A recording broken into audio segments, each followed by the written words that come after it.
Namomroblema ako kung paano ko siya gagawa ng content or paano ko siya ipapaliwanag sa inyo. Pero nung nabasa ko yung description niya, grabe guys, very useful pala talaga to.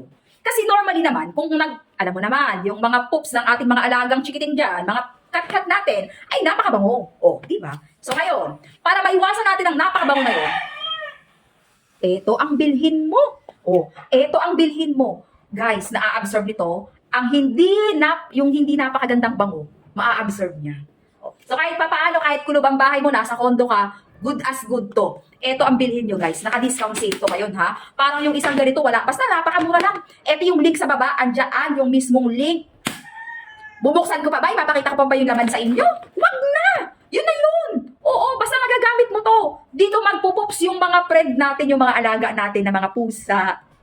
Doon sila magpupoops at maa-absorb nito yung mga poops nila. Hindi na mga ngamoy. Oh, yun, eto na yun. Kaya bilisan mo habang discounted, ang mura lang kasi nito. Hindi ako dapat magpo-promote nito eh. Kaya lang sobrang mura. Hindi ko dapat kayo pipilitin. Kaya lang wala, naka-discount sale. Sayang. Lalo na kung may mga alaga ka. Oh, magagamit mo to. Huwag mo sinasabing hindi. Ito yung link. Dalian mo, i-check out mo na. Ang bigat, promise. Ang dami na kasi naman laman. Ilang kilo ba to? 2 kilo na pala to. Hala, akala ko 1 kilo lang. 2 kilo na pala siya, be. Naka-discount sale pa. Dalian mo, dalian mo.